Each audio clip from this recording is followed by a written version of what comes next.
நீங்கள் கர்த்தர்கிட்ட போய் மனம் திறந்து பேசுங்க.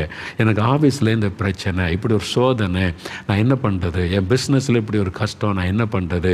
என் வீட்டில், என் குடும்பத்தில் எனக்கு இந்த மாதிரி நெருக்கம், என்னை யாரும் புரிஞ்சு கொள்ள மாட்டேங்கிறாங்க, நான் என்ன பண்ணுறது? ஆண்டவர்கிட்ட எல்லாத்தையும் மனம் திறந்து பேசுங்க. யாக்கோபு பேசினார் பார்த்தீங்களா? அப்போ தான் நீங்கள் ஆண்டவரோடு நடக்க முடியும். 2 பேர் ஃப்ரெண்டாக இருந்தால் 2 பேருக்குள்ள ஒளிவு மறைவே இருக்காது. எல்லாத்தையும் பேசிடுவாங்க பார்த்தீங்களா? அதான் ஃப்ரெண்ட்ஷிப். நீங்கள் இயேசுவோட ஃப்ரெண்ட்ஷிப் வச்சு பழகுங்க.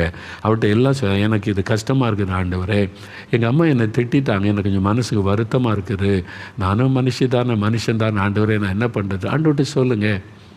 ஆண்டவர் அழகாக உங்களோட பேசுவார், ஆலோசனை தரும். உங்கள் அம்மா தானே, உன் தாய் தானே, உன் மேலே அன்புனால தானே திட்டுறாங்க, மன்னிச்சிரு. அழகாக பேசுவார், கற்றுக்கொடும். எங்கள் அப்பா என்கிட்ட இப்படி நடந்துக்கிறாங்க, இப்படி சண்டை போடுறாங்க, என்கிட்ட அன்பே காட்டுறதில்லை, எங்கள் குடும்பத்தில் பார்ஷியாலிட்டி காமிக்கிறாங்க. கர்த்தர்கிட்ட பேசுங்க. ஒவ்வொன்றையும் ஆண்டவர்கிட்ட சொல்லுங்கள். நீங்கள் அந்த பழக்கத்துக்கு